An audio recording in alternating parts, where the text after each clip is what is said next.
Now we can start our fourth session of the course, officially Decoding the Right to the City, on the thematic of social production of habitat and informal settlements. And we can send after the lyric translated, but I chose the song that you just heard, Alagados, from Paralamas do Sucesso in Brazil, because I think it has to do with the thematic here. It talks a little bit, not in depth, of course, about the experience of inhabitants and people from informal settlements. And even though if the song is very high on energy musically, the message is quite strong and maybe not very hopeful. And I think it was interesting to bring this in the conversation also for us to think about the stigmatization that we have many times when we talk about informal settlements. And this stigmatization, I think it's a very good counterpoint to the idea and the concept of social production of habitat. And social production of habitat as a concept that also highlights the role and of the inhabitants of informal settlements and also the collective constructions of those spaces and those communities and the protagonism of the people that live there. So I think this is something that we'll explore in depth today, and I'm very glad to have here Alex Apsan Frediani and Frederic Kuzambiza that will lead the discussion. So just to present our speakers today and thank them for being here. Alexandre Apsan Frediani is a principal researcher on human settlements and the International Institute for Environment and Development. His works focus on issues around the human development in cities of the Global South, and his work explores participatory approaches to planning and design of interventions in informal settlements in cities in Latin America and Sub-Saharan Africa. Also, Alex is also an expert affiliate of Architecture Sans Frontières UK and a fellow of the Human Development and Capability Association, and also part of the board of Habitat International Coalition and Sierra Leone Urban Research Center. So welcome, Alex. And now, Frederic Kuzambiza is an urban development planner with more than 25 years of experience in the non-governmental public sector and private sector. He's also the executive director at PlanAct, as you'll see in his cap, and holds the master's degree in housing development and management from the University of Cape Town, a master's degree in business and administration from the Management College of Southern Africa, and a postgraduate diploma in land management and informal settlements upgrade from Erasmus University, Rotterdam. So with no further ado, I'll pass the mic to Alex, that he will start. And as always, you can send your questions and comments in the chat, and we'll go back to them at the end of the session. Thanks, everyone, and I hope you enjoy. Thank you, Sophia, and for this introduction. Thank you for the invitation, everybody from the Global Platform for the Right to the City. It's a real pleasure to be here with you today and to be able to have this dialogue about social production of habitat. I will start sharing my screen now, so that's hopefully, I hope you can see the title of my presentation. That's great. And thank you, Sophia, for introducing me. I'm based at the International Institute for Environment and Development. And I'm originally from Brazil, and I've been living in the UK now for a while. So Paralamas do Sucesso talks a lot to my childhood, and also directly to my PhD project that I studied Alagados in Salvador. And so it really took me straight there to that experience. So let me go to my presentation. I wanted to talk to you about social production of habitats and its connection to debates around planning, participation, and right to the city. I want to start from a critique to participation in planning.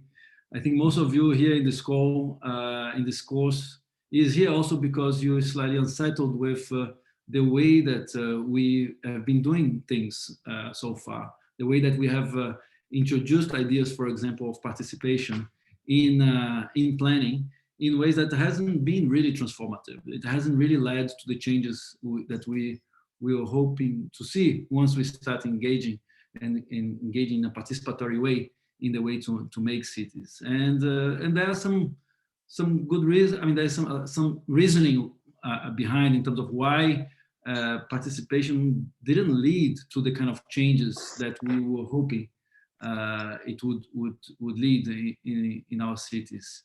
Well, there is a certain belief that just by having the right processes in place, by getting communities together, as long as it is all inclusive, then a good, just outputs will be generated out of that. But in reality, this hasn't been the case.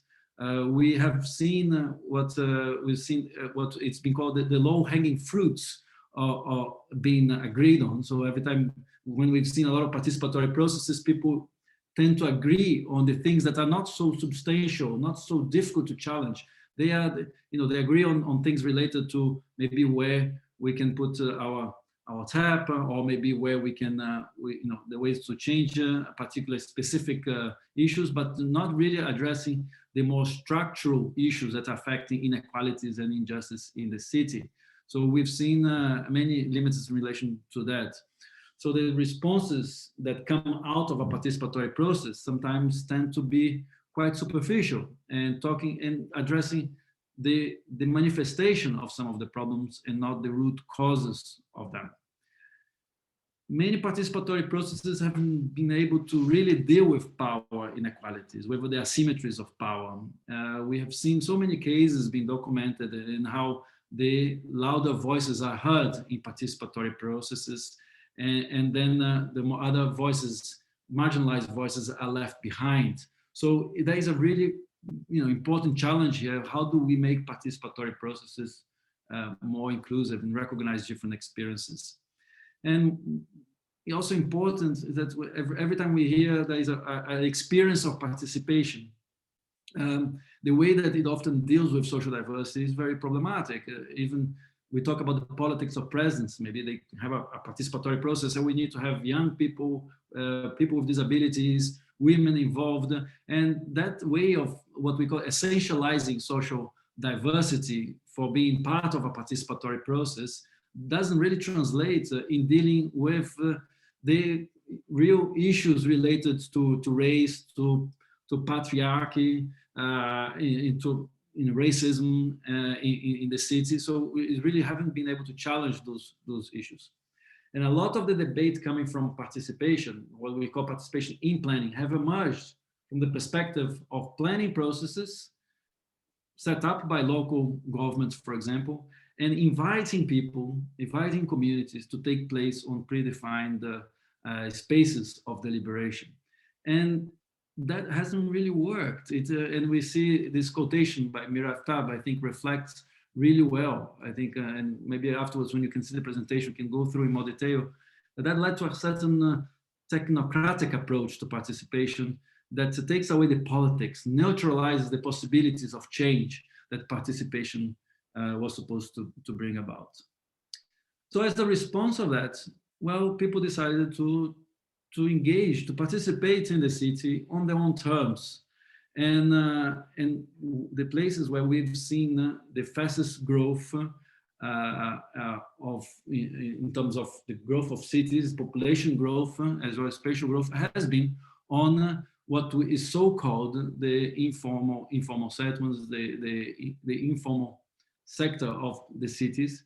That has been booming and has been increasing, and people have been making cities on their own terms. In that sense, what we are calling social production of habitat, that, if you want to call it bottom-up process, where people decided to produce the city on their own terms, has become not the exception, but really the rule of our cities. So the so-called invited spaces of participation and the planning, the spaces within which planning systems have been dictating the terms of the process of city making, is actually becoming increasingly more marginal to the actual great scope of where planning is taking place, where the production of space is happening, which is within this sector, what we call the social production of habitat. And as Sophia mentioned in the beginning, we have serious problems of how we have used the language and the terminology used to describe these processes, how extremely stigmatizing this has been, and also how they've been creating unhelpful dichotomies between what is the formal and what's the informal. And when in the 1970s, when the term social production of habitat emerges in the debate, especially in Latin America, is precisely to reverse this language, to say actually this process of city making is not necessarily totally informal, it's not necessarily illegal, it is actually a way that we have been able to socially produce the city with meaning, with relationships, and with a lot of possibilities to change the imaginaries of city making, to make cities more inclusive and more collective. So really that's where it comes. And then if I take here a definition of social production of habitat from the Habitat International Coalition website, again, I'm not going to read through this definition, but three key elements comes for me to the forefront here. The first one is the idea of self-process. So social production of habitat starts from that everyday practice of city making, the way that people produce the city through the extensions of their houses, which in Brazil we often so puxadinhos, through the mutirões, the collective self-help processes, through autogestão, another terminology in Brazil in terms of self-management. So there's different terminologies that's often used to then describe more specific and particular types of social production of habitats, but then emerges that through that experience of everyday practices of city making.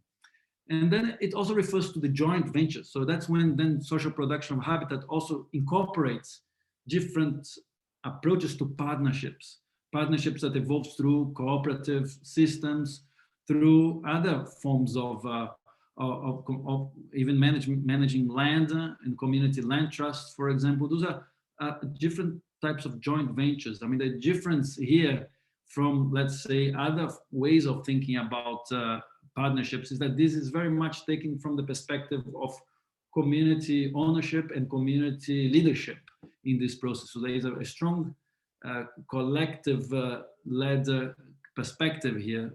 Sometimes, there has been different ways of making this distinction between the traditional private-public partnerships, but this is one that when joint venture is discussed within the social production of habitat, there is the protagonism of communities, people-centered in that sense.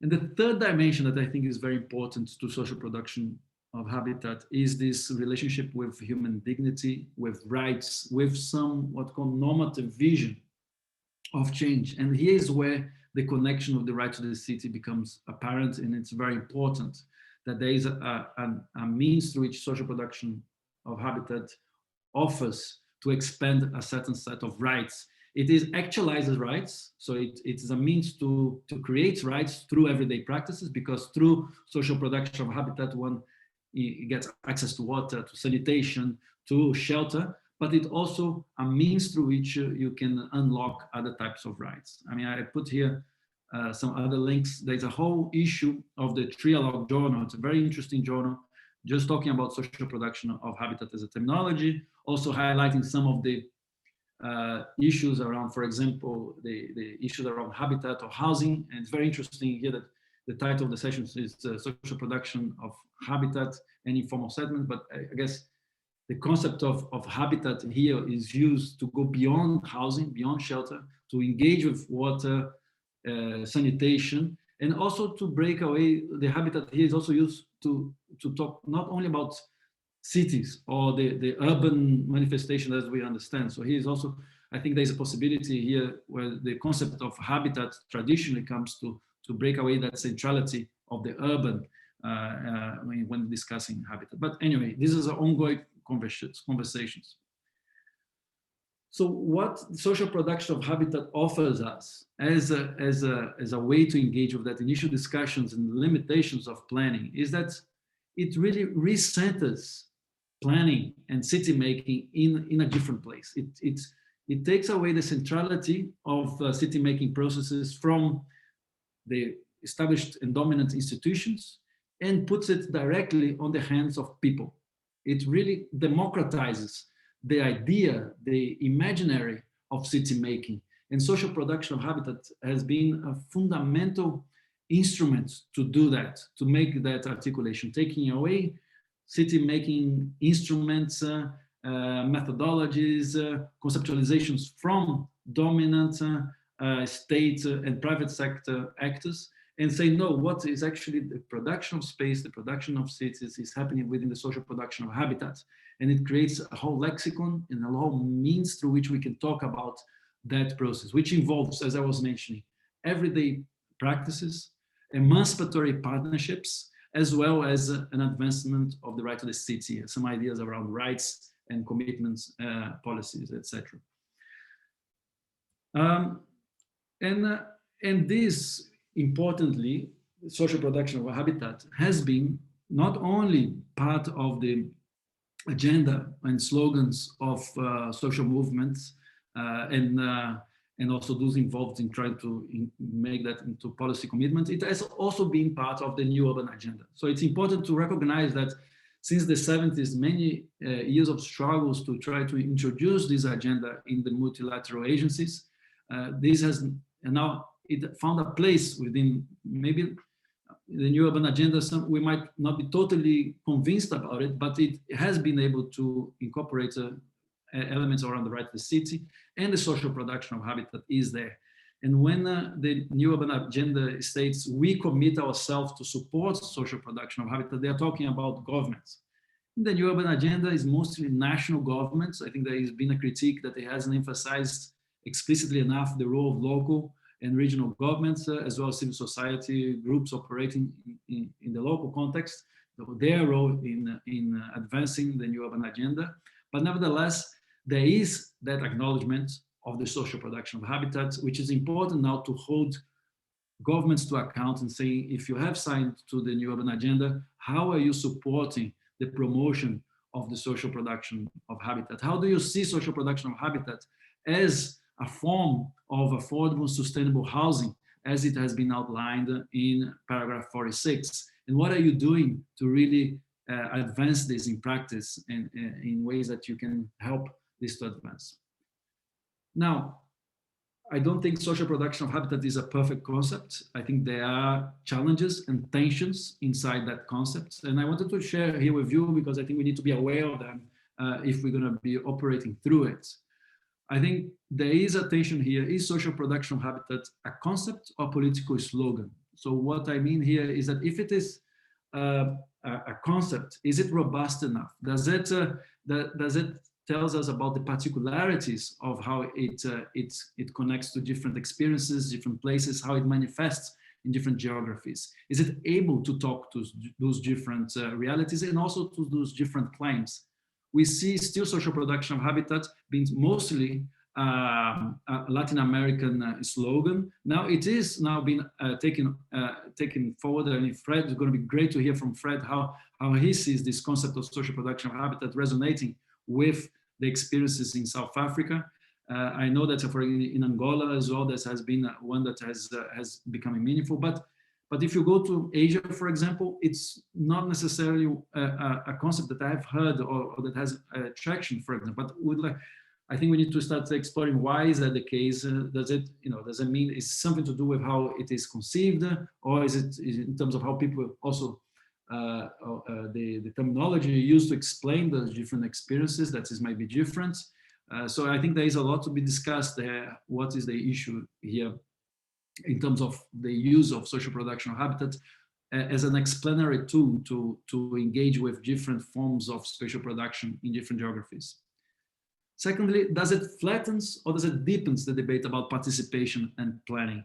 What I mean here is that inside the social production of habitat, we have so many diverse experiences, and power asymmetries are of course in play in many informal settlements. For example, in many processes of social production of habitat, we have seen exclusions taking place. We have seen some voices being prioritized over others. And some of those are entrenched because of the conditions within which it's operating.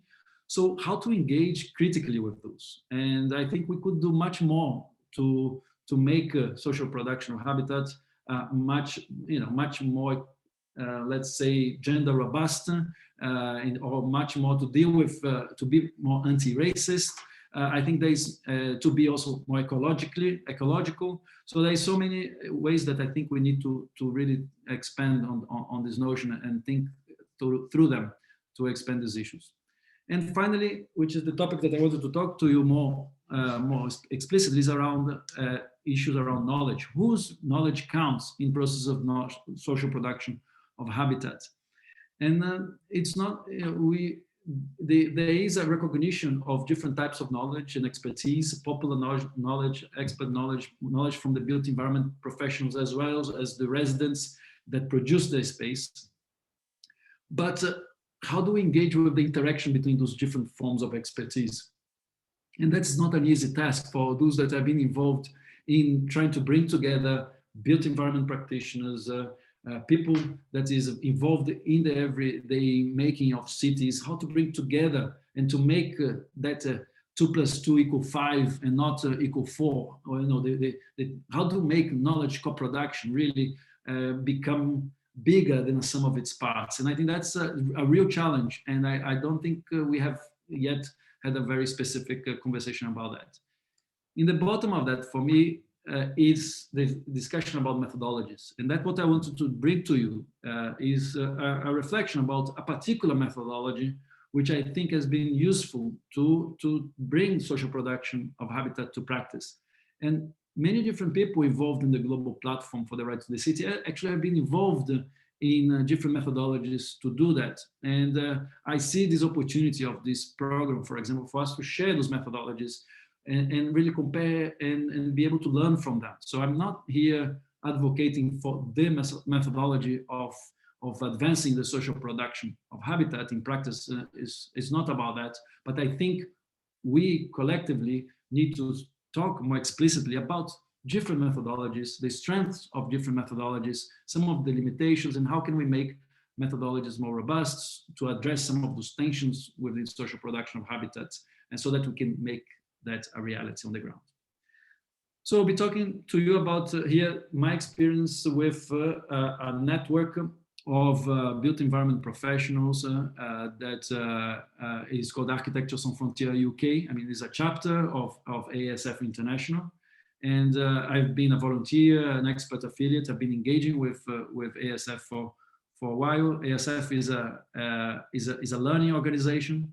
It's an organization that has been trying to facilitate learning for built environment professionals, but also facilitate learning between different actors, such as grassroots organizations, built environment professionals, civil society organizations, and local governments. And ASF has been running a series of workshops, and there is a series of knowledge exchanges activities that ASF has been involved. One programmatic area of work of ASF has been what's called change by design, which is an area that I've been involved with for a while now. And we run now a series of workshops. They have been, just some slides about ASF, about it as a non-profit organization that I mentioned before. And the change by design as an area of work around participatory planning and design. And when we've run this series of workshops that have been to try to think how can we develop participatory processes to engage with process of change of social production of habitat in the context of different struggles. In some cases, they have been related to occupations in Salvador, for example, in Brazil, or in Kenya with informal settlement upgrading, in Nairobi, as well as in Ecuador, in Quito. In London has been more about processes of regeneration, as well as in Cape Town, where we approached the idea of regeneration from a kind of reimagining regeneration from the experience of marginalized groups that have been often left out from the experience of urban regeneration, and then more recently in Freetown.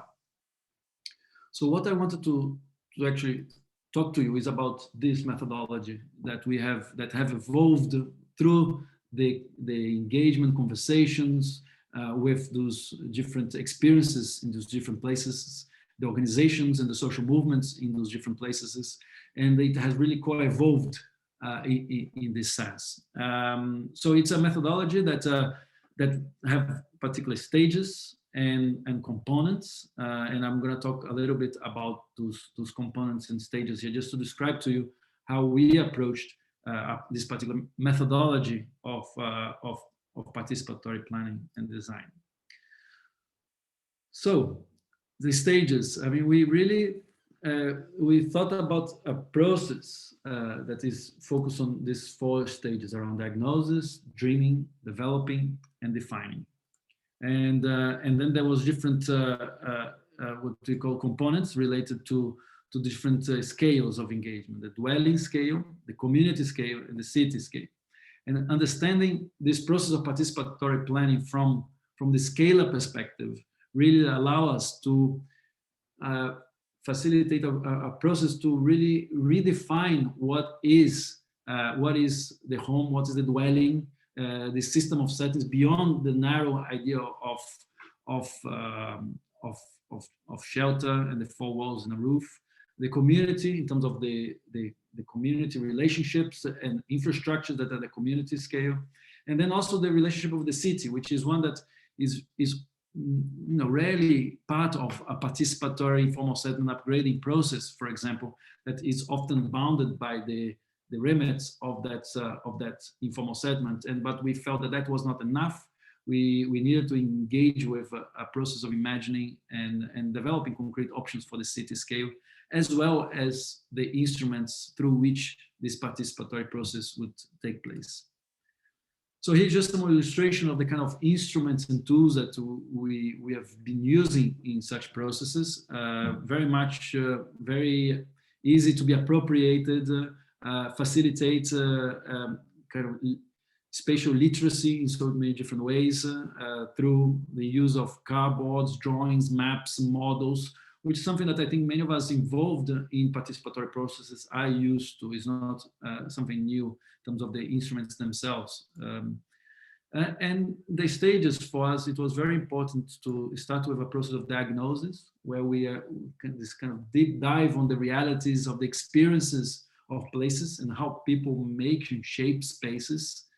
And then going to very quickly into dreaming is something that it was been very useful to engage, facilitate processes of thinking about the assessments that are not just focusing on how people are living the things that are lacking and the potentialities, but also people's aspirations, their dreams for the future.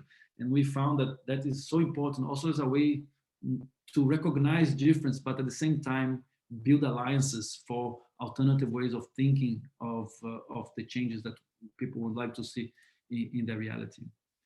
And then moving into developing, and I think developing has been a lot about these 2 aspects here. It's about principles and options. And for us, it has been crucial, and as an important aspect here, not to focus on problem solving, not to focus on consensus building, but to focus on the kind of principles, the deep aspirations that people have to bring about change in their cities and the places where they live.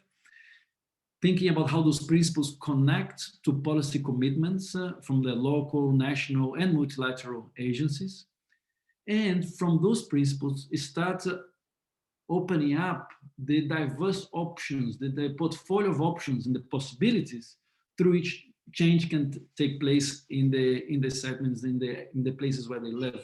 So instead of thinking of a process that narrows, that gets people to agree on one narrow pathway that locks them into particular trajectories of change, the idea for us has been always to open up those different possibilities, open up different ways of sequencing, and to think about different actions that really opens up possibilities of change in diverse ways, and start asking the questions: what are the conditions that needs to be in place for those different trajectories to be able to be possible in reality. I think that, for example, open up conversations, difficult conversations, for example, between individual land titles or collective titles, or collective processes of managing vis-a-vis more individualized, the connection between rental and ownership or collective ownership, typologies, etc., etc. So it's been a really,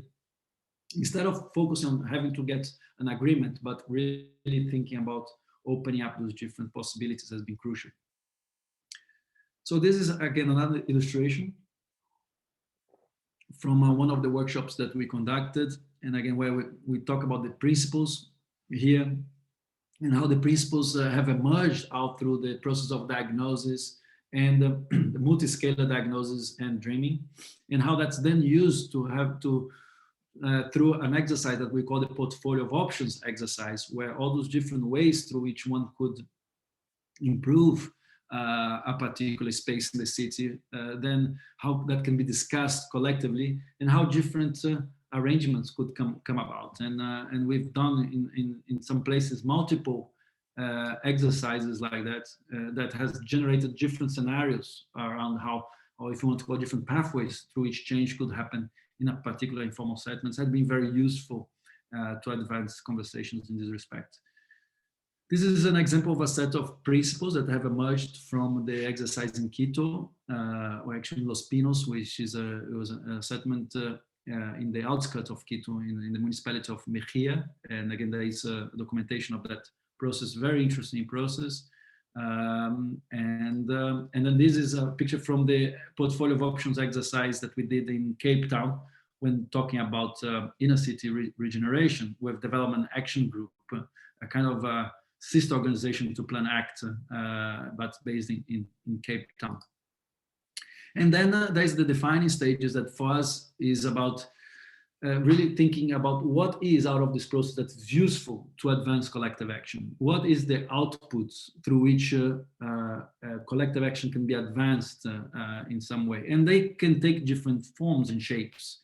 In the case of Freetown, it has taken the shape of what's called the Community Action Area Plans, which is a type of a neighborhood plan that has been developed in partnership between the Sierra Leone Urban Research Center, the Federation of the Urban and Rural Poor in Sierra Leone, and they have, and Architecture Sans Frontières UK. They collectively develop those plans, and they really now they become recognized as a mechanism through which local development plans can be produced by the national government and the Freetown City Council. It's now part of the discussion on the national urban policy.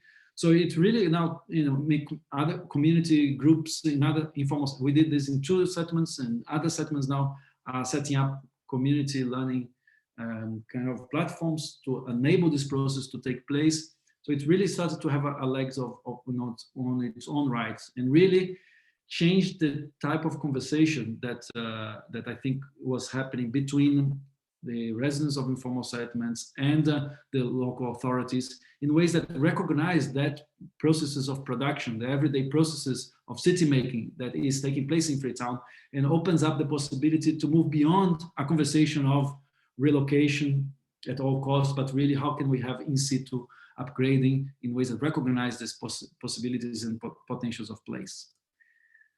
In Cape Town, again, in a different workshop, the tool for collective action that emerged was more of an instrument of engagement between small-scale developers that live in informal in different areas. In this case, in Calicha, for example, and how they could utilize a kind of instrument to develop their houses, create rental options, but in a way that it be in line with some values of social justice. So it reduces the risk of exploitation between tenants and owners. It opens up a process of dialogue through which that process of consolidation can take place. I just wanted to show you, because very interesting to think about the output of some of those processes that are not necessarily closed, they're open-ended. They are instruments for further dialogue and that allow collective action to continue be strengthened and encouraged. So this is more or less the overall, again, the idea of the of change by design and some methodology. And I think I have a film that I want to share with you that describes a little bit the experience in Freetown. But before I do that, I just want to share with you my final reflections. What does this experience of this particular methodology, what does it tell me about the social production of habitat in ways that we can advance it? And I think, first of all, social production of habitat needs to be focused on this, what we call a means to promote historicized consciousness. What do I mean about it? Is that we cannot flatten the history of places, and we need to be able to utilize this notion of social production of habitat to understand how historically cities have been built and why some places have access to water and others don't. Why girls of particular age are suffering to particular violations of their human rights by living in particular places of the city, and they are feeling that inequality in a much more acute way in certain places. So how to engage with this historical process is so fundamental to recognize experiences of injustices and inequalities. And social production of habitat can be a means to do that, to recognize that history. Secondly, I see social production of habitat and the methodologies that, for example, I've been thinking and being part of the development as a situated rights-based approach. What do I mean about that? Is that it accepts the fact that we have situated experiences and aspirations that are particular to geographies and to groups, but at the same time, we need to start thinking how this connects to certain commitments of universal rights in ways that doesn't treat everybody the same, but at least creates a means through which we could advance and promote an agenda of human rights, of social inclusion, of sustainability. So social production of habitat can be a really important instrument to do that, to think about the situatedness, the localization, the experiences of particular places, without losing the bigger picture, the commitments that states have made, so that we don't leave no place and no one behind. And I think that situated rights-based approach is fundamental.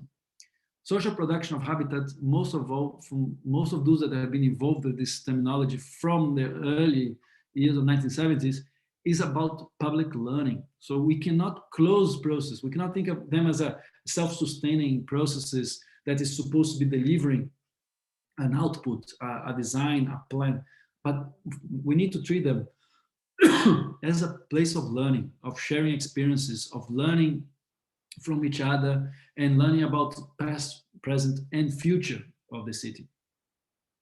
And fourthly, as I was mentioning before, it's not about solving problems, it's about opening possibilities, scenarios, and opportunities to change.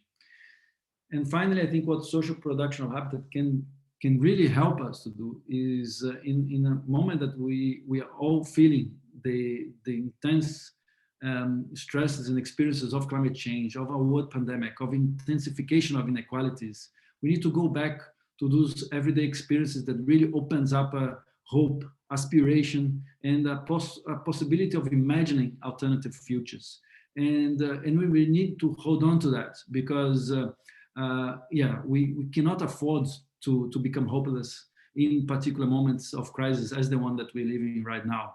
So we need to, and concepts like social production of habitat is one that has been articulated, promoted from the bottom up, and it can offer us a possibility to imagine collectively and to really articulate an alternative future for our generation and future generations. So before we close, I just wanted to show you a quick video. I think, do I have time, Sophia, to show a 5 minutes video? You have exactly 6 minutes, Alex, Wonderful. so it's perfect. So if you could do that, that would be wonderful. Thanks. Sure.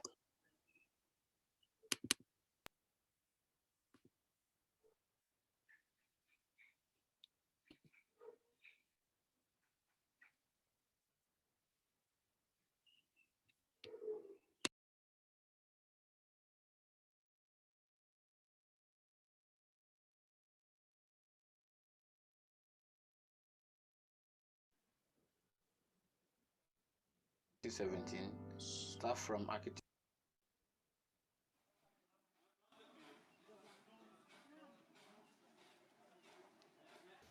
In August 2017, staff from Architects Without Borders UK came to Freetown, Sierra Leone to run a participatory planning and design workshop in conjunction with the Sierra Leone Urban Research Center, the Development Planning Unit, which is a department of the Bartlett Faculty of the Built Environment of University College London, and Njala University. The aim of this workshop, which used the ASF-UK Change by Design methodology, was to explore how planning can bring about inclusive city making.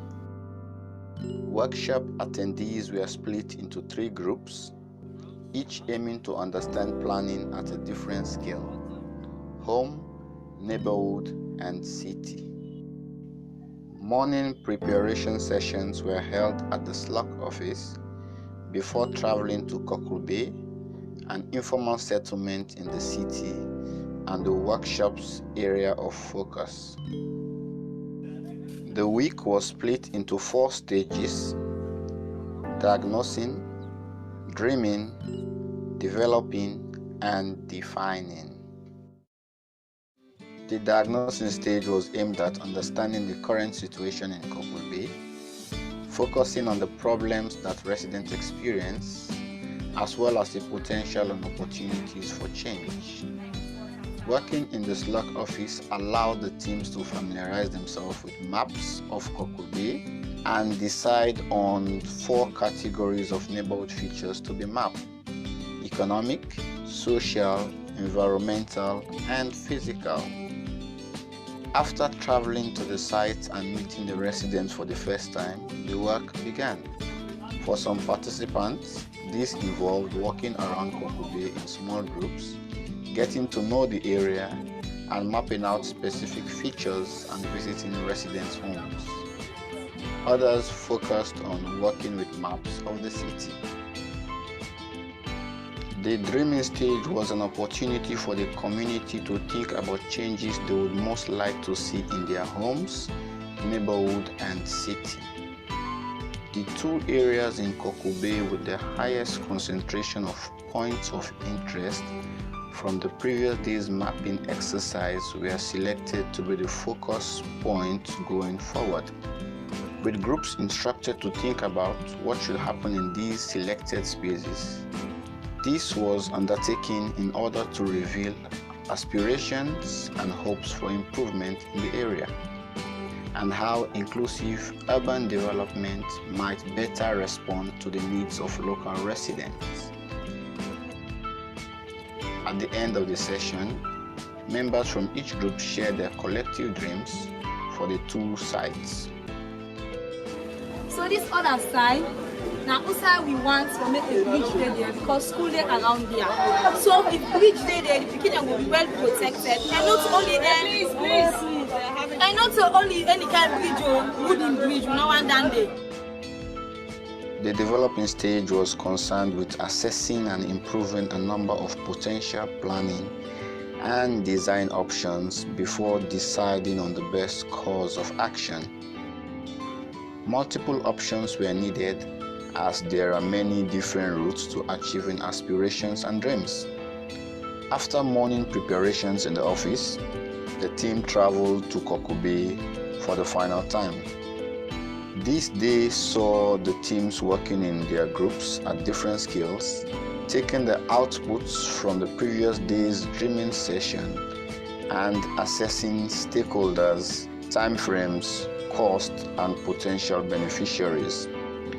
Each group presented their plans, identifying themes and ideas that were common to all and discussing how next steps could be inclusively decided. 6 months to be able to complete this project and people will access the field and the community.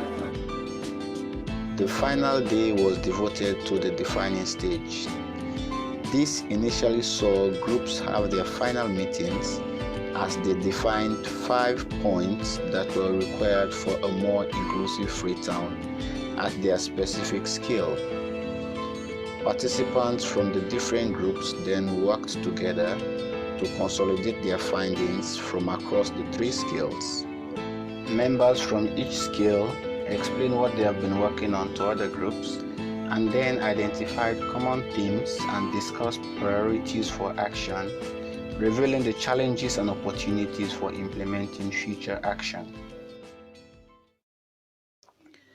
As a final act, the entire group worked together to produce a manifesto, including conditions that they felt were necessary to move towards an inclusive Freetown through participatory neighborhood planning.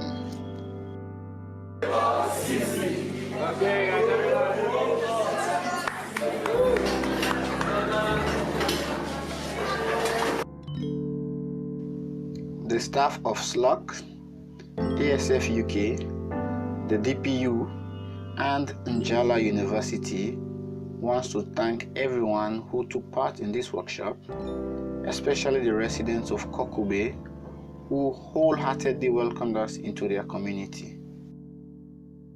We hope that this pilot project is going to lead to a long-term collaborative research initiative between ASF-UK, SLUC, and the residents of various informal settlements in Freetown. For more information, please visit the SLUC website or SLUC on social media.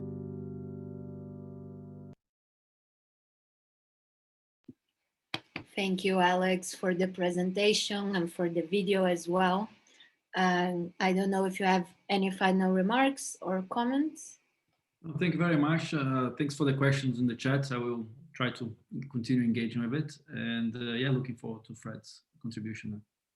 That's great, Alex, and thanks again. It was a great presentation, and also hearing from these concrete practices as well. And I'd like to thank you as well for how you ended the presentation. I think some of these reflections, they are in direct dialogue of some of the main ideas that we defend with the right to the city, looking at concrete practices of the day-to-day, but also linking them to this bigger aspirations as well. So thanks again. And as Alex said, keep on sending us the comments and the questions that we'll go back to them after Fred's presentation. So Fred, whenever you're ready, we can start.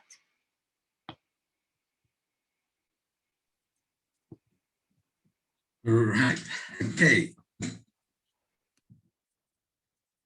Hello everyone, hola. Good morning to certain parts of the world and good afternoon to certain other parts of the world. I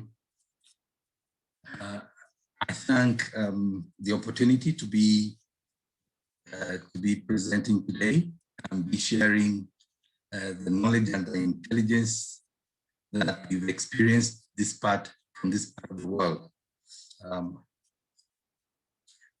I think, I would like to make this comment that the way our presentations have been arranged is quite good, that Alex started and then I follow. Alex's presentation has been more on from a macro level and touching a bit of the micro.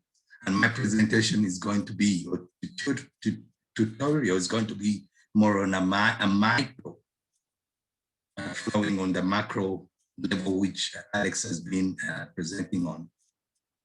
So I'm going to start sharing my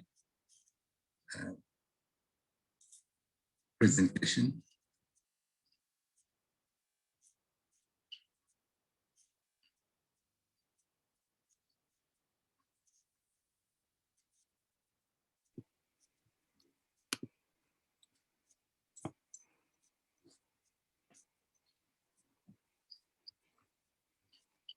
Right. Just give me a minute.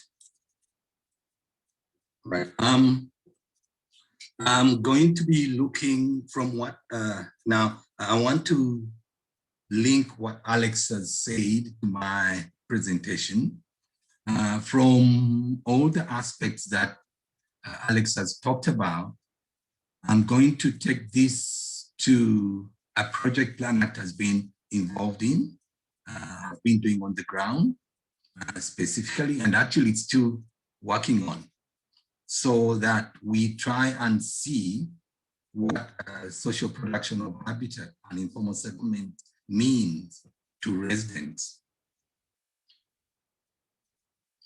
Right, my presentation will cover a brief introduction. I'll give a background of the informal settlement where the pilot project is happening. And then very briefly, I'll give the South African context related to the informal settlement. And I'll give the problems prevalent in the informal settlement, the pilot project we are busy working on.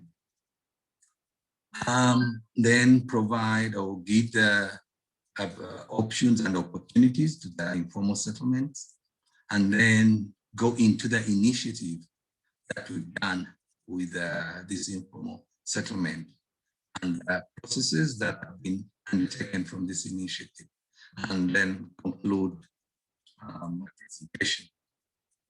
Right, as Alex has clearly elaborated in his presentation, we all understand that social production of habitat and informal settlements is about residents determining and taking initiative to improve their living environments so that they feel worthy as not second-class citizens where they live, but as same as everyone else.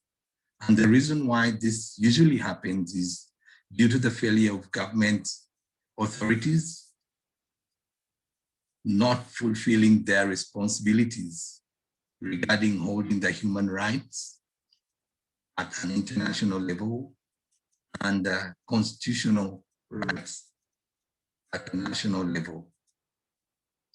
So what are citizens entitled to as subjects of their cities and countries?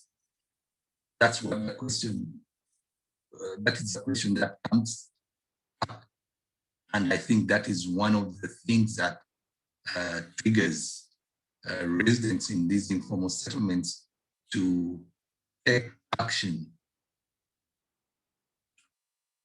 The other question is that what are some of the indicators that show that all citizens are inclusive in their neighborhoods and cities? As development practitioners, that is always a question we sit with, and that's what guides us to do our work. So as Plan Act, we intervene at different levels on these matters, and I didn't introduce myself. Sophia did that. I'm from Plan Act, working for Plan Act. And now, very briefly, to talk about what Plan Act does. Plan Act engages in and promotes participatory governance and responsive living environments by providing social and technical advice and support to marginalized and vulnerable citizens so that they're able to amplify their voices to address the long outstanding development needs they have faced and continue to face in their day-to-day living. So Plan Act has supported an informal settlement called Spoon Plus, amongst many others that it supports, to embark on this initiative.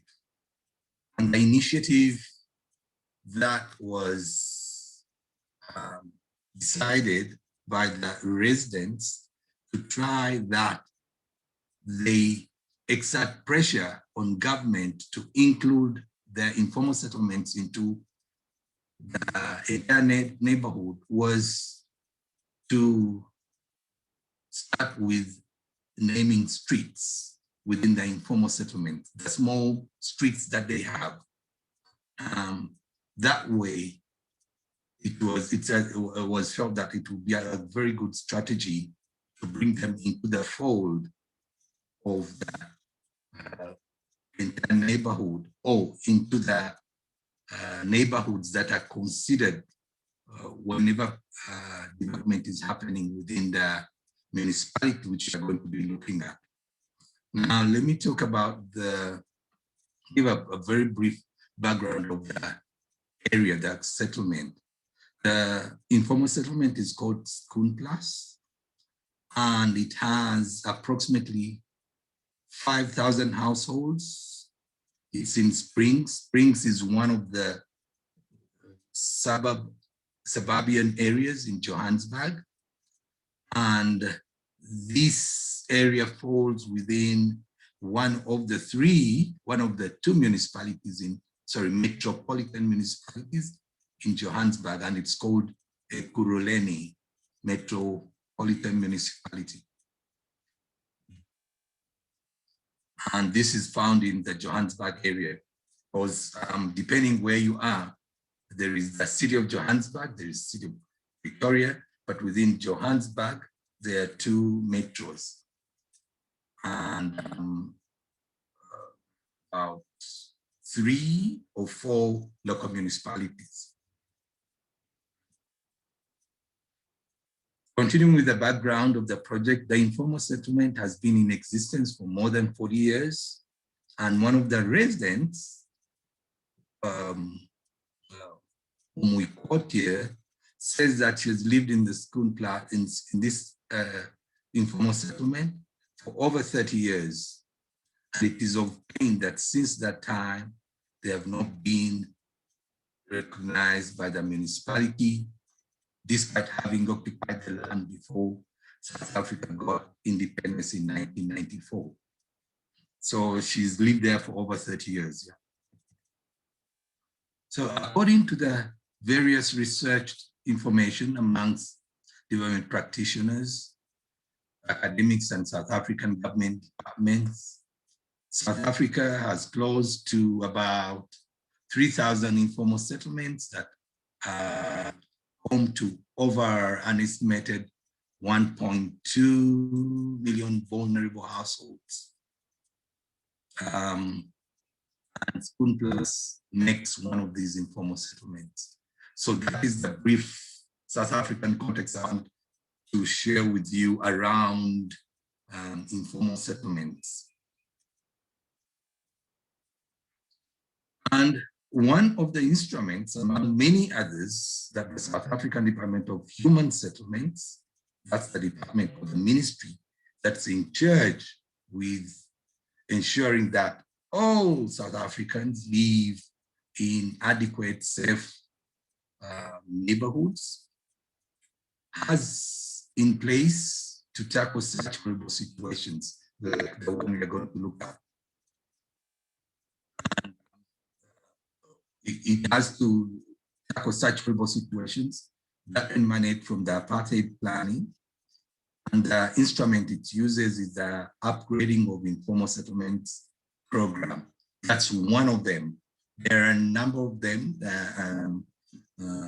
instruments put there. There are regulatory and instruments as well, and financial instruments in place. And the upgrading of informal settlements program embodies the elements of incremental upgrading as follows. There is the replanning and rearranging the settlement. There is providing services as the next step, which includes water, temporary sanitation facilities, and refuse collection, roads. And then there is arranging security or guarantee of tenure of the occupation of the land where the informal settlement is situated. And usually as a last stage is providing technical and financial support to improve on the superstructure using a government subsidy, government housing subsidy, which South African government has put in place for all citizens that within a certain planning bracket. So all this is intended to work towards an inclusive neighborhood setting.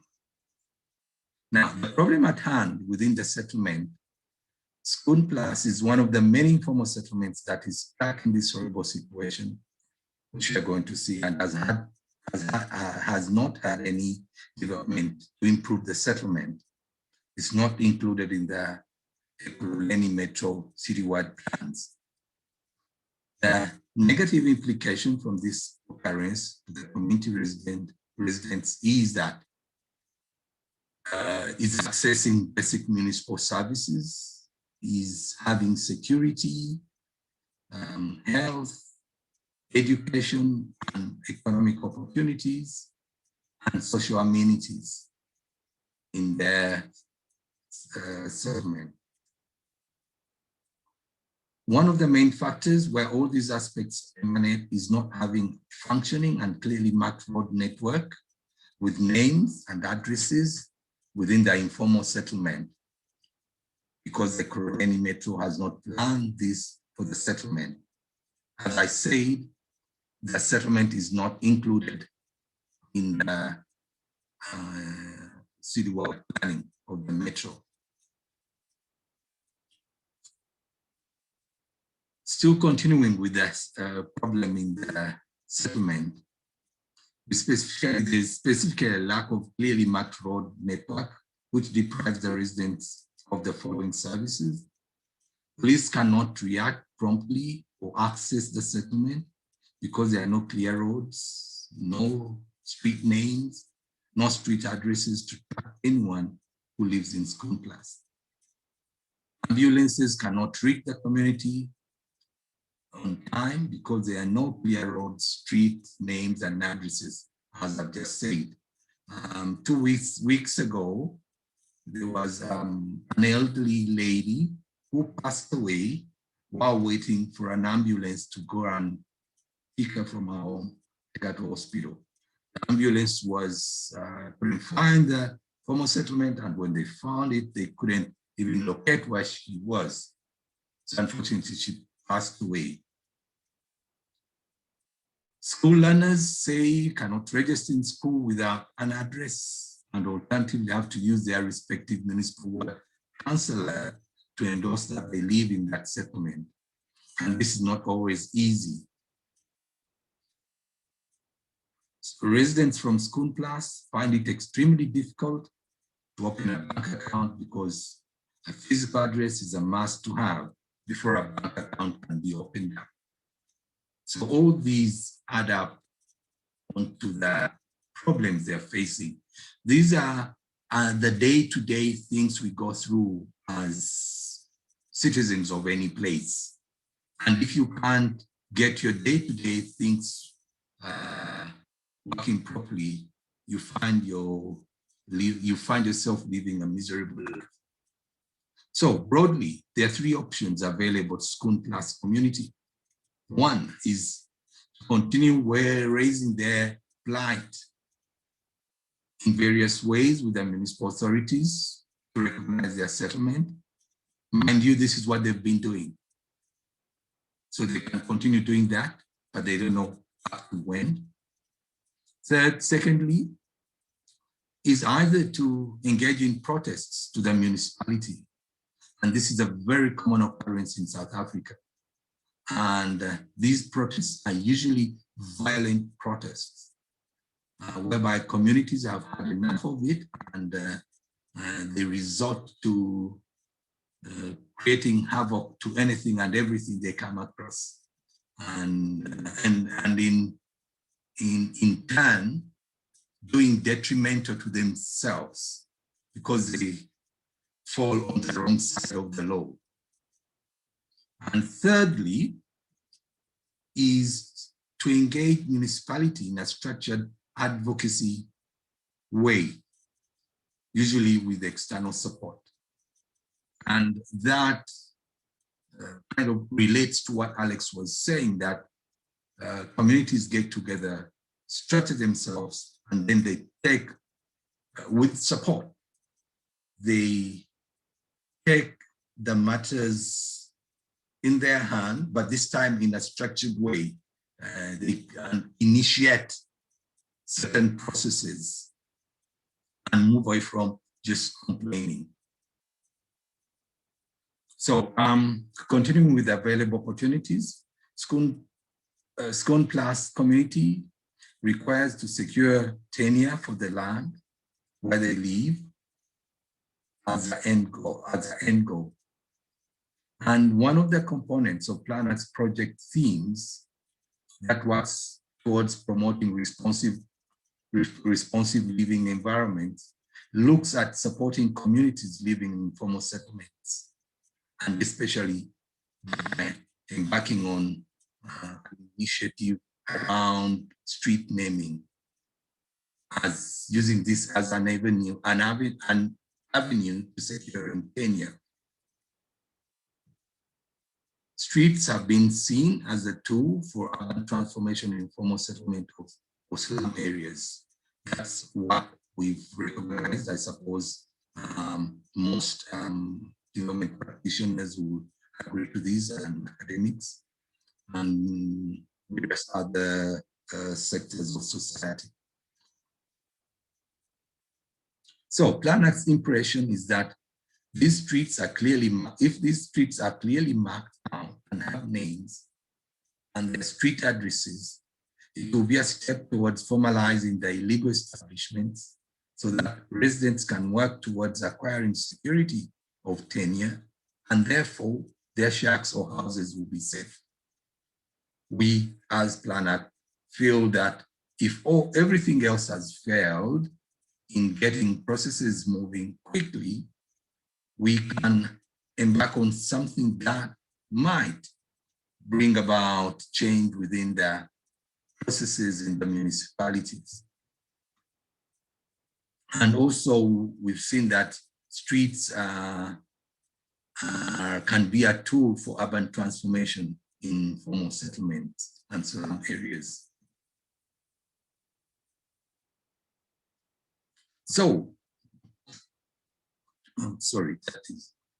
So in quest for a solution to improve the livelihoods of Scone Plus residents, Plan Act has been providing support to the community in an initiative of a participatory street naming process whereby the community provided names for the streets, and these names have been taken up by the community to decide the names they will give each street. However, this cannot be just done in isolation of the law. There are laws and regulations. So there is a policy within the municipality around naming streets, and we've worked with the community to approach the municipality to check on the policy and to work along with that policy. So this action has been guided by the Ekurhuleni Metropolitan Municipality Geographic Naming and Renaming Policy. Now, having said all this, before we go, I talk about the initiative. Sophia is going to play a video on what the initiative, how the initiative has gone on ground, and then I'll talk further in the second part of my presentation, give a description of the how the process has gone. So over to you, Sophia. Okay, I'll go for it, Fred. Thank you very much.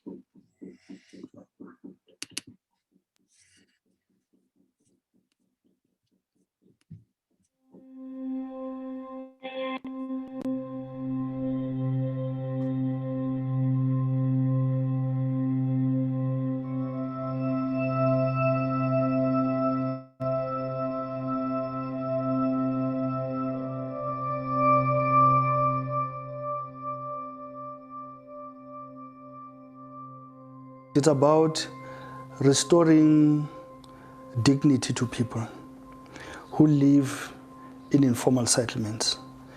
It's about restoring citizenship to communities who live in informal settlements.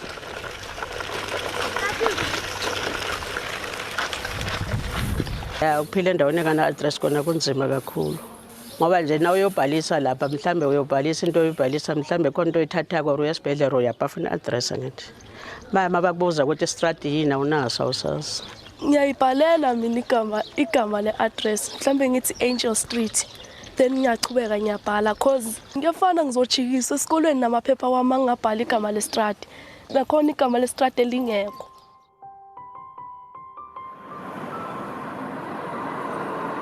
Any place that has no addresses, street name and lights, it's very dangerous for us as South African police services because most of the wanted criminals are running to the informal settlement and then tends to be a harboring place for them. So now with this new initiative or project by Planet, we really appreciate it because now it makes us as police officers to be more accessible to the informal settlement.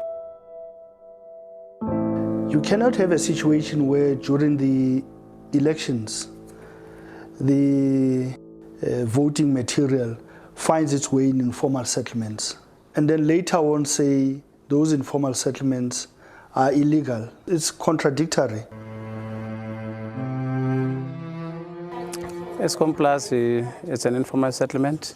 Kuyindawo ekuhlala abantu around 8,000 to 9,000, that's the population. And then a household, about 4,000 to 5,000 household. The concept of street naming, yes, and a Plan Act, I figure it as a leadership. And then as a leadership, I guess I use empathy.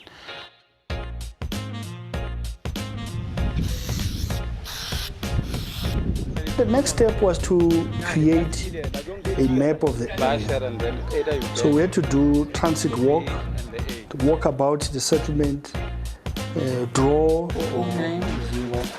Because almost in one space. Once the map has been developed and designed by the community, it was taken to a professional person to properly do it correctly.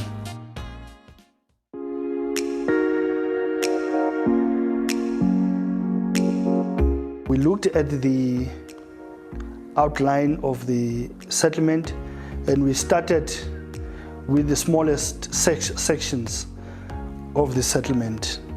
We will invite all the residents of a particular street and give them the opportunity to name their own street. So they will argue amongst themselves and reach consensus. Give us two possible names and probably vote on one name that they would prefer.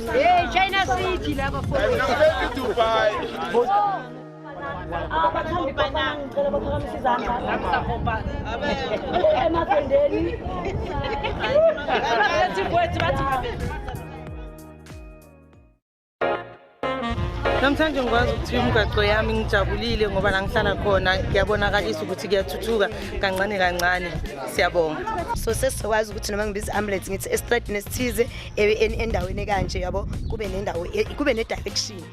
Lokho kusinika ithemba elikhulu lokuthi nathi sine identity sizozazi ukuthi sihlala kuphi singobani. This intervention is one amongst the main intervention towards recognizing informal settlements and to providing tenure and giving dignity and respect and citizenship to the residents living in informal settlements.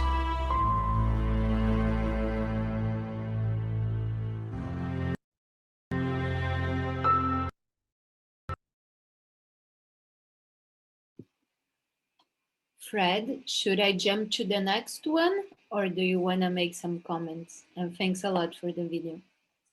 Okay. Well, just let me make within 1 minute quick comments that the video just shows the participation, the participation approach. In other words, it's bottom up. Also, it talks about how residents feel that the need, how they're missing out on services, and how they feel that street naming is going to bring them onto the map. It's going to bring them to be inclusive in all what municipality plans are. And this was done through different transit walks within the entire municipality. And one of the things that PlanAct did was to work with the volunteers, work with the residents to give them volunteers. So all this was done by the volunteers from the informal settlements. Now, a very 2-minute short video of 2 minutes is going to show how they were trained around what I'll be talking about. So you can go ahead, Sophia, and play the second video.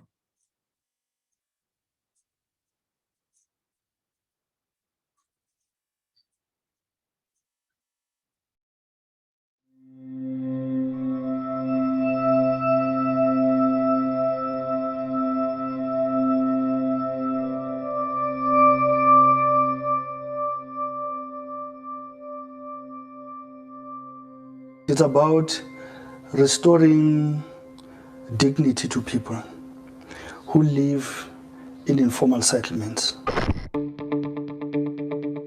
Let's get started. Can everyone see us? Hear us? Yes.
So then okay.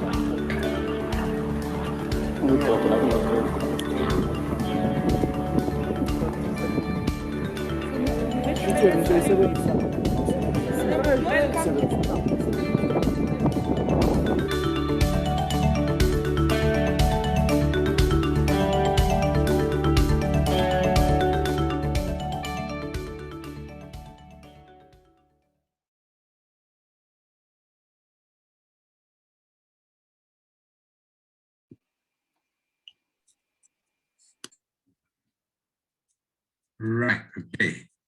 Thank you, Sophia. Should I share again? Yeah, as you wish, Fred. I believe you still have a bit of more things to share. Yes. Am I sharing? Not yet. Not yet. Okay. There we go. All right. Now it's on. All right. Okay. Now that we've seen, I've given the background. Maybe Fred, sorry, if you can put it on full screen as before, that would be great. Sure, yes. Okay. There we go.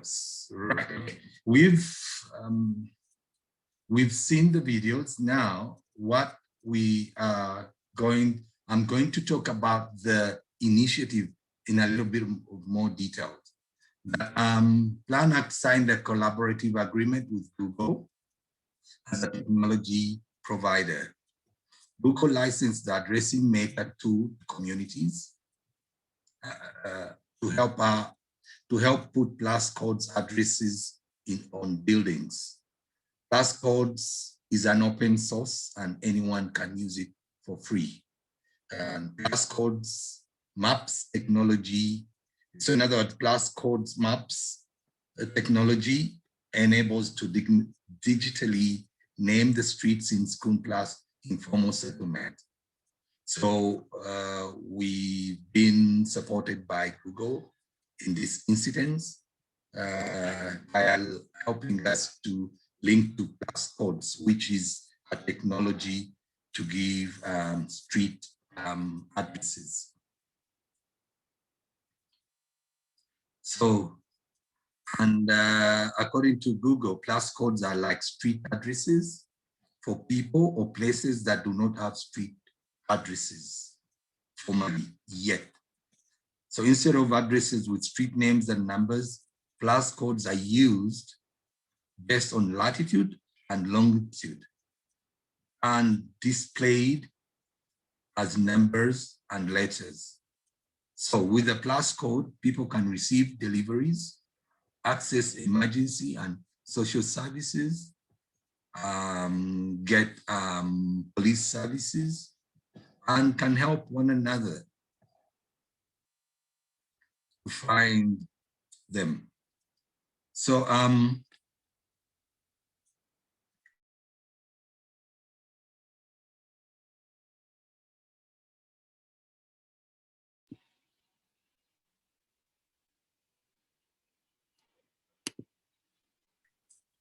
what we did is attach at different levels and on different issues. So what in this case, when I say different levels, we had to go to the municipality, we had to go to the police station, we had to go to all that.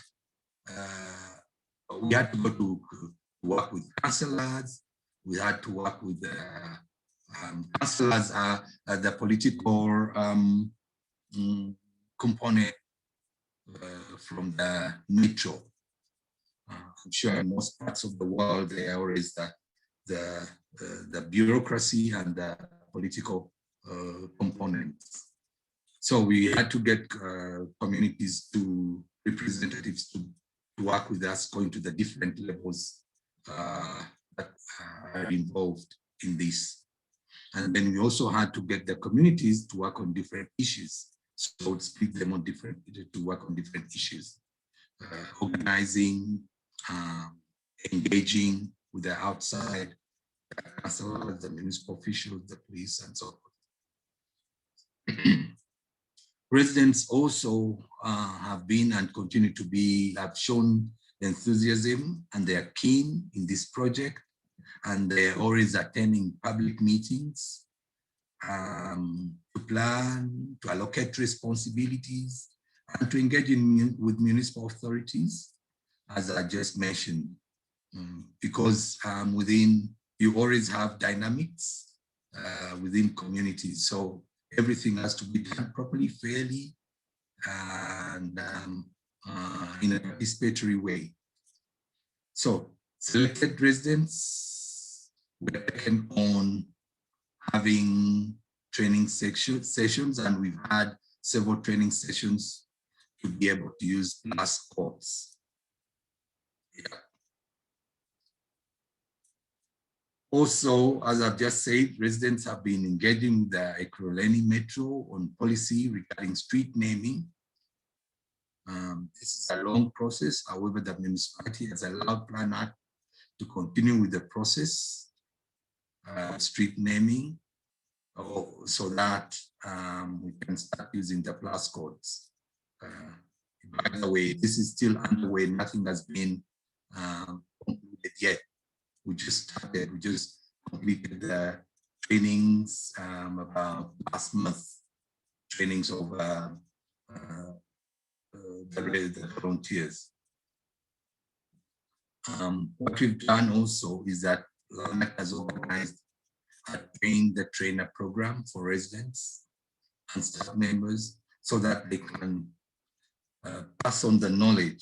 They can further train a larger group that will add addresses for the whole settlement. Now, that's what we've done. And in conclusion, School Plus Informal Settlement is going to feature on the world map and will be included in future citywide plans of the Ekurhuleni Metro. Maybe just to add on something there, that once we went to the Metro and the municipality started engaging with the Metro, This was from last year around July, just after the stringent lockdown in South Africa. I think it was around August. Communities started engaging the officials from the Medio around this, and there's been meetings backwards and forth around this issue. So the partnership with Google will also enhance PlanAct's efforts in working towards spatial justice for the vulnerable citizens living in informal settlements. We feel that this is going to, once we've done this project and completed it, we feel that it will have spin-offs for other projects in South Africa, because it could be the first project where, I think it is the first project whereby we've drawn in Google to help us use plus codes, name streets, and give streets addresses as well.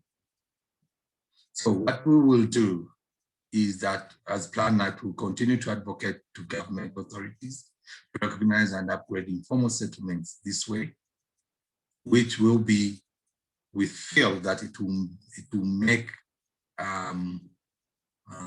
settlements in such predicaments and in such situations be included on the world map.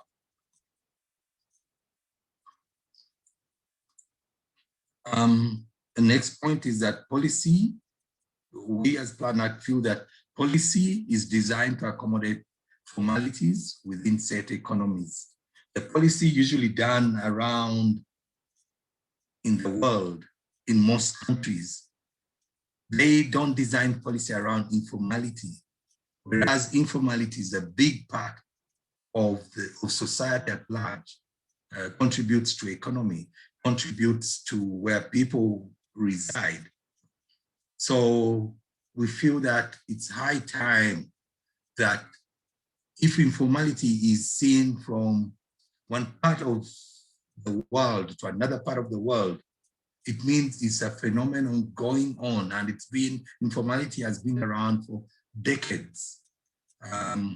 So we need to, policy has to be proactive as opposed to being reactive. And as PlanAct, we see that informality enables certain vulnerable citizens in society to be part of the wider society. It is therefore a must for government to provide regulations and tools that enable incremental processes to take place in informal settings, whether it is residential, businesses, or otherwise. And with that, I come to the end of my presentation. Thank you for the audience.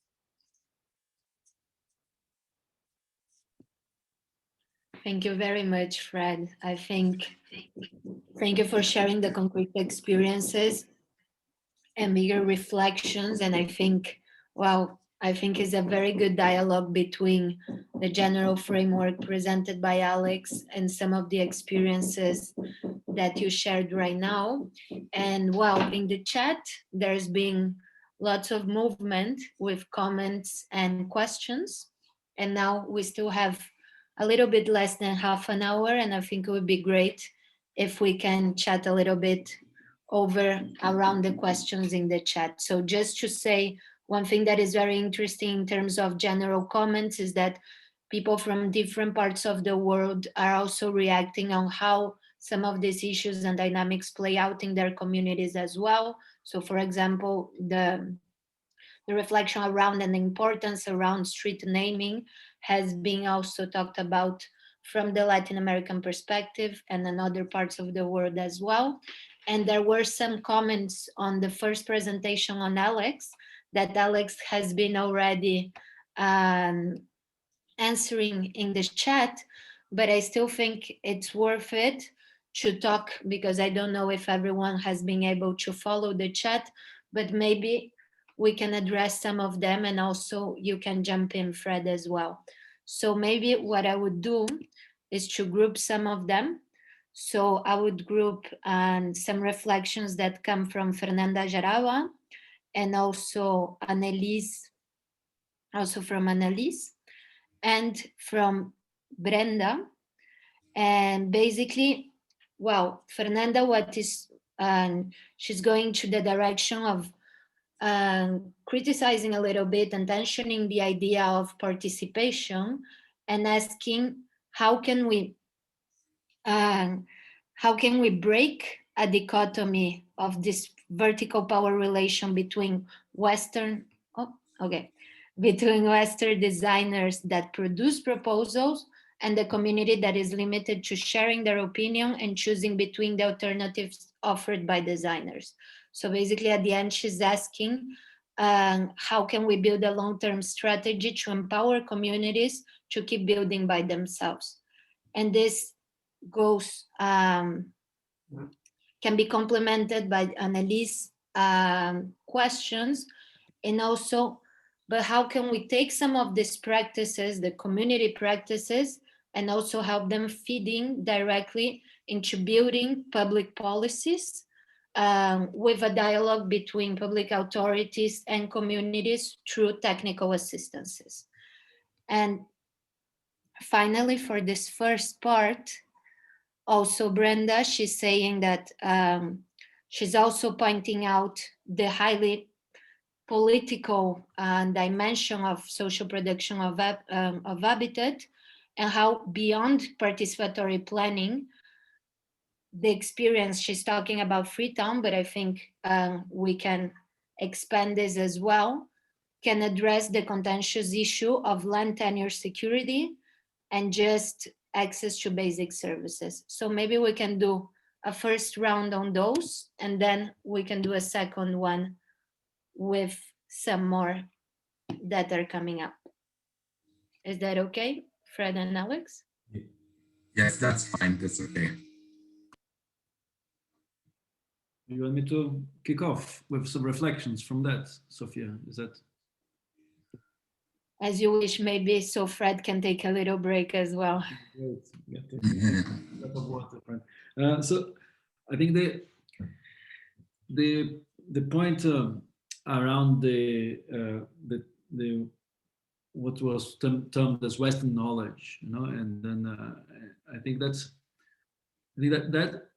I think I would frame it slightly different. I think there is a more technical knowledge. I think in terms of that, it's coming from built environment professionals, and that kind of knowledge that I think it's embedded in the formation of built environment professionals in Freetown, as often they manifest themselves in other places in the UK. I think that there are particular characteristics of that knowledge that becomes then very exclusionary and reproduces power imbalances in so many different ways. And I think the point of departure of many of our engagement and the kind of collaborations that we've been having has been particularly to try to destabilize that.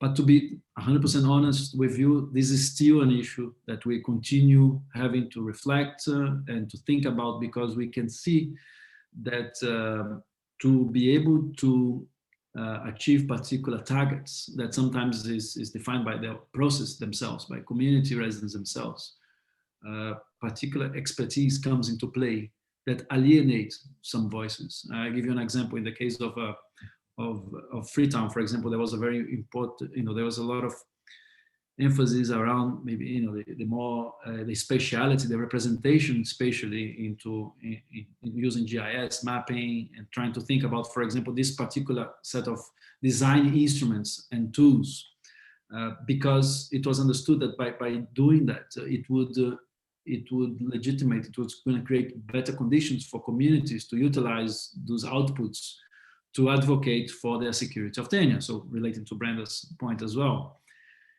But as soon as we went into that direction, we also started delinking and the process, the more community-oriented process, from the more technical, the designing process. And I think that that process of the linking that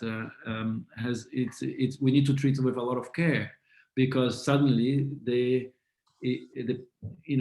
spaces of deliberation start moving from one place to another. But I think that if there are relationships of trust that is built over time, like Plan Act has with the community groups that it works with, that the Sierra Leone Urban Research Center has with the structures, there is trust.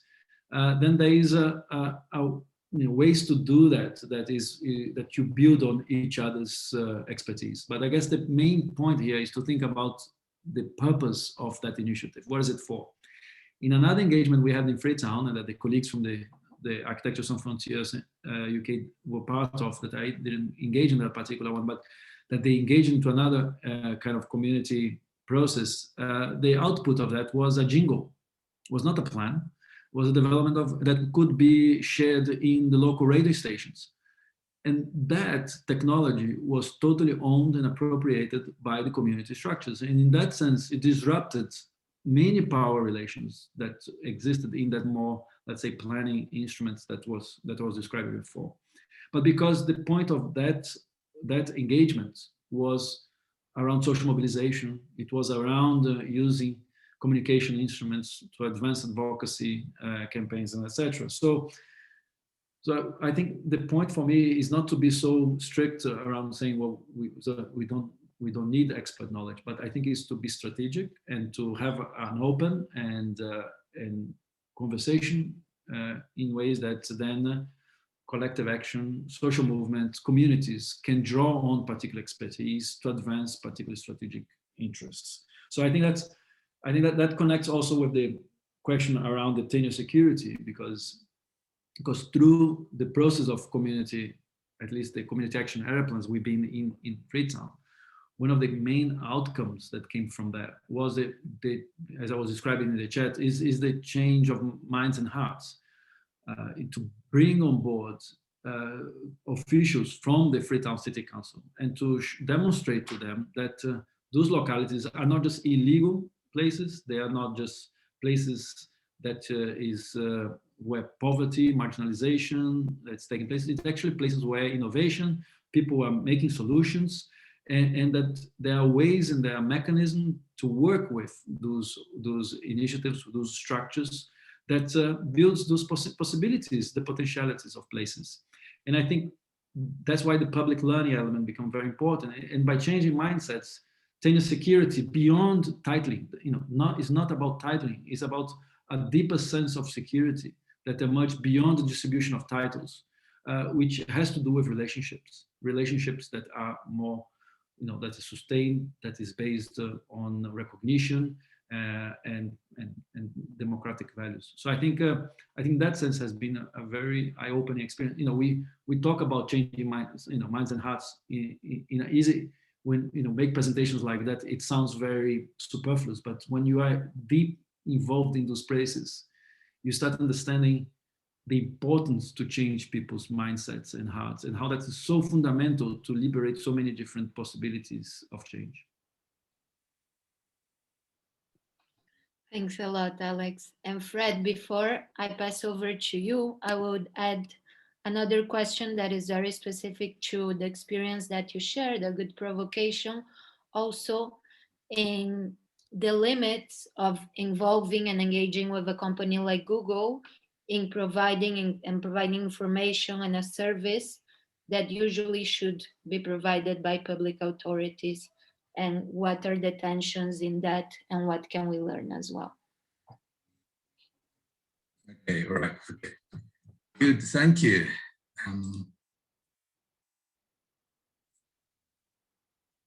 Right, I'll start with the easy one where I just have to comment.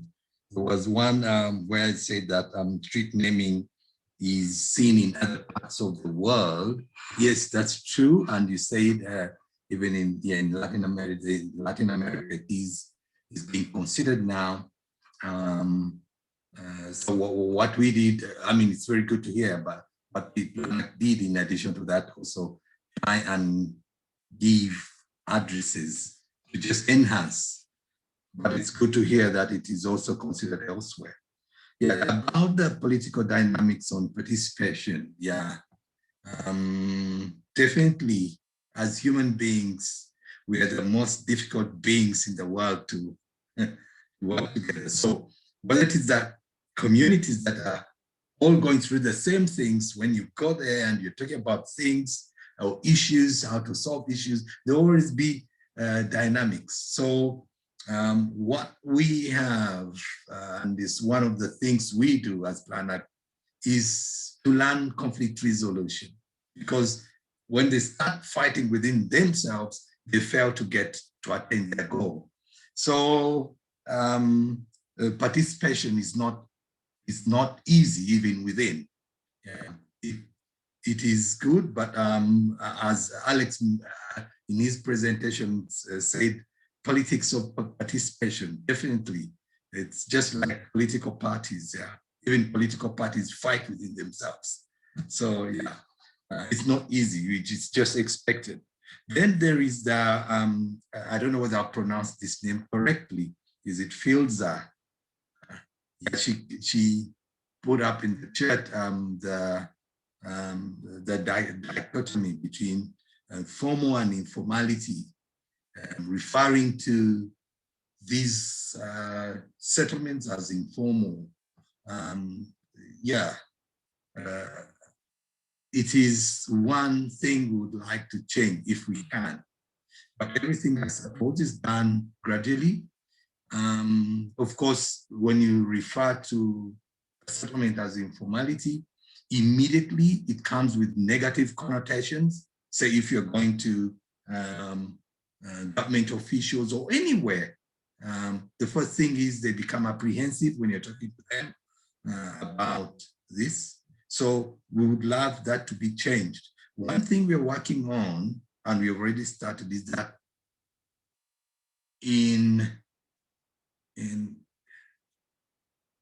South Africa, and I think it's a different name in Latin America. I know favelas is the settlement, or is it the dwelling itself?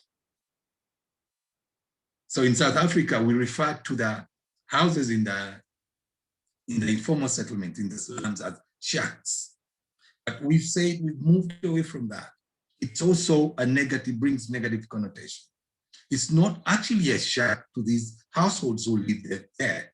It's a dwelling for them, just like it's where we live, you and I.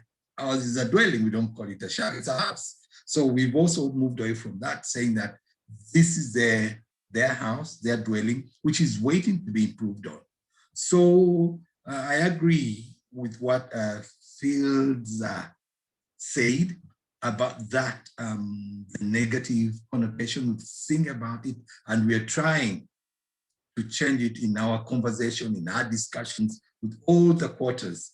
But again, because it's the word which has been around for a long time, we are like swimming against the current.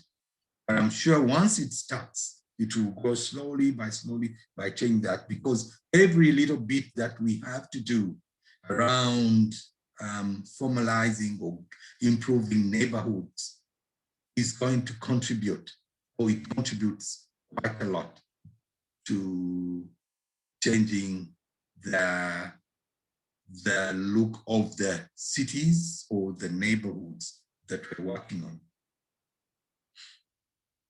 So I'll leave it at that.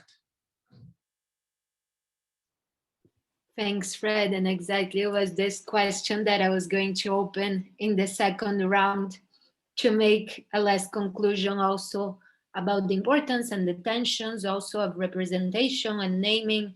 And I think something both of your presentations really touched on that, the same way that Alex was mentioning now, tenure and the material dimension that is very important, but also the cultural and the identity dimension is key in all of this process and in building a community and fighting for the rights as well. So I was gonna close on that, but maybe for a last quick round, I would like also to bring another dimension that,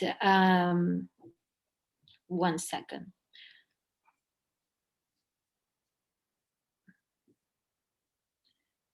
Yeah, that Annelise also brought up in terms of also the incorporation of technologies and also other interventions related to climate change.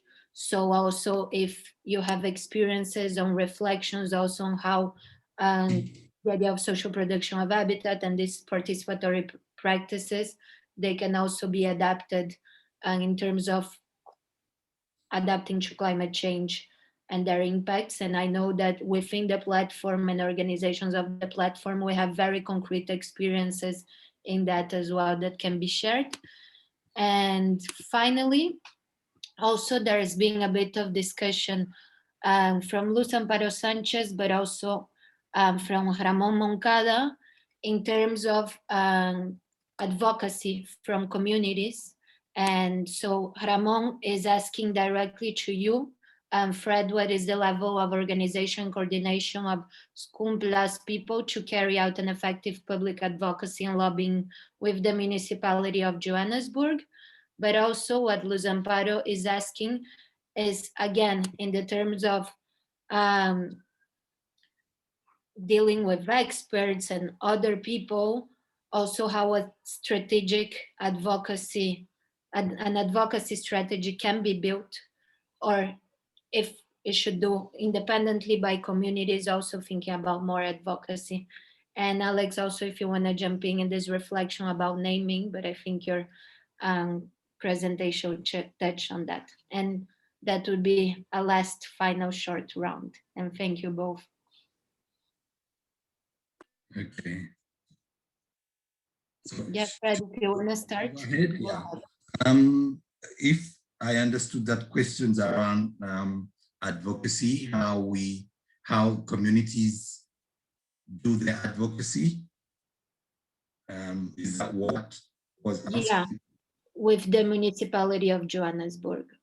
Yes. Well, one of the things we've done is that because there are a number of informal settlements, we feel that effective advocacy is in numbers. Communities have to create an agency with many voices. So what we've done is, where SCUM Plus is, there are a number of other informal settlements. So we've put them in clusters in different geographical areas. For example, SCUM Plus is within a cluster of 9 other informal settlements. So then they create representatives from each informal settlement, and then they start engaging the municipalities. So when they go into engage the municipalities, they don't say we are a small informal settlement of 5,000 households. They come and say we are 10 informal settlements and we have 30,000 or 20,000 informal households. So that helps a lot in amplifying the voice. But as I said, their ward councillors, that's the political component that works within the municipality. So each informal settlement lobbies or works with their councillors, and they go with the councillors to engage the municipal officials with the backing of their councillors. Because the councillors know that if they don't work properly, they won't be elected back to office because they are simply political bodies. So that's how they work in terms of doing advocacy. But then also you asked me earlier, which I didn't get to, Sophia, around limits from engaging with Google. I think Google, yes, didn't find the space, found the space open. So there hasn't been any friction yet. We are waiting to see from government officials or anything. We've been open, transparent to government officials, and we've told them these are the people we are working with to support these informal settlements. And the municipal officials seem to be warming up to that and playing along. So we are yet to see. It hasn't created any tension yet. And we are hoping it won't create any tension. We will see. So I suppose I've covered that. What has been asked, yeah. Great. Fred, just for the sake of the discussion here, maybe if there is no tension, maybe there is something wrong with it, because going back to the idea of conflict, I mean, I think it's so important for us, and I think some of the comments came also in relation to that. Conflict is so important in any of these processes of participation, because the reason why participation emerges is because of a conflict, is because there was lack of inclusion, because there was stigmatization, because there is injustices in the process of city making, and I think we need to embrace conflicts and work through them in some ways. Of course, being very sensitive. Yes. Because we know that conflict in particular places can lead to very violent kind of outcomes. So I'm not totally saying that we shouldn't be trying to advance cohesion and building the bonds of solidarity. I think that's so totally important. But I think it's a key question of our times, is how do we work through conflict. I've been enjoying quite a bit a term that Amartya Sen uses that's called cooperative conflict, which relates to how inside the household, women decide in everyday basis what they would like to make, when to challenge patriarchy and when to exercise their agency, by not necessarily challenging explicitly that patriarchy, but by subverting some of those relationships, because they know that the breakdown position, if that breakdown happens, they are in the more difficult side of the relationship in many situations.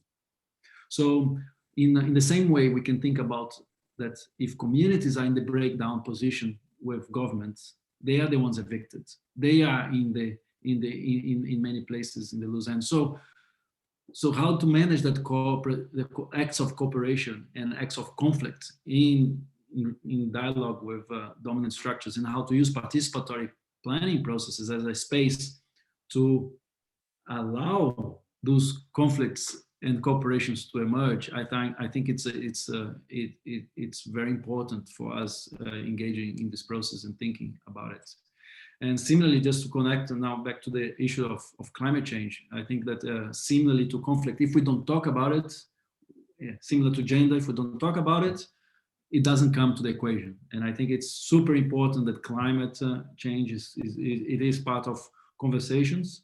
It's affecting all of us, but we should be careful in not then trying to resolve the impacts of climate change in communities that are most marginalized, and leaving the green, the kind of emissions of rich neighborhoods continue to flourish, or to cities in other parts of the world that are biggest, emissions. So I think we just need to be cautious of that. I think that informal settlements and social production of habitat are great means through which we can reduce emissions. Actually, if you look at emissions, I think there's an argument that to be made around why we should safeguard informal settlements in well-located sites as a way of being more climate resilient, because they maintain a space in terms of low emissions, but at the same time, without trying to push them for adaptive practices, for them to become to reduce even further emissions as a way to deal with climate change, which the causes of it is somewhere else. So again, the lens of climate justice, I think, is very important when thinking about some of those issues. But again, very productive space and of conversations and dialogue. And thank you so much for this opportunity. And I will leave it here from me now. And Sophia, can I say just one small thing quickly? Sure, Fred, go ahead. All right. Okay. Yes. That I really agree with Alex around pushing vulnerable communities when we talk about climate change, and I agree we need to talk about it, but we have to be very careful because they become the soft target for us to go and start pushing things when they're actually not the big culprits. So that one I agree 100%, and I have to be very careful about that. And dynamics, yes, in the community, that there are dynamics within themselves, the dynamics within community and the municipality, but because it's municipality, community, and then Google, we haven't seen much yet because maybe because we are at the beginning of the project, but there are dynamics within communities, there are dynamics within community and councillors, there are dynamics within community and officials, and then there are also dynamics between councillors and officials. So this is like a web, and you just have to go along with it and try and work through conflict resolution skills to make sure that you keep the environment calm. So, but also I would like to add that, yeah, thank you very much for the opportunity and also for sharing and for allowing to share the experience Plan Actors encounter, and the project is still in its early phase. We'll continue posting on the outcomes on our website as we go along. Thanks, Fred, and thanks, Alex. I know that we could keep on going with the debate for a long time because the issues and the multiple layers, there are many, and the energy as well. But for the moment, we'll wrap it up here. Thanks a lot for the presentations and the reflections. But the debate, it doesn't stop here now. We can keep on talking on social media. The team has put the link here, and also in Google Classroom with some exercise and challenges that we are doing. And it was very good that we kind of closed around climate change because this is exactly the theme of our next session. So the link is there, and we invite everyone at the same time for our section 6 on rural-urban linkages and the environmental dimension of the city, that will go back to some of the points that we were making right here at the end. So thanks again, Fred and Alex, and thanks everyone for joining in the session and in the discussion. See you next week. Bye-bye. Bye, everyone.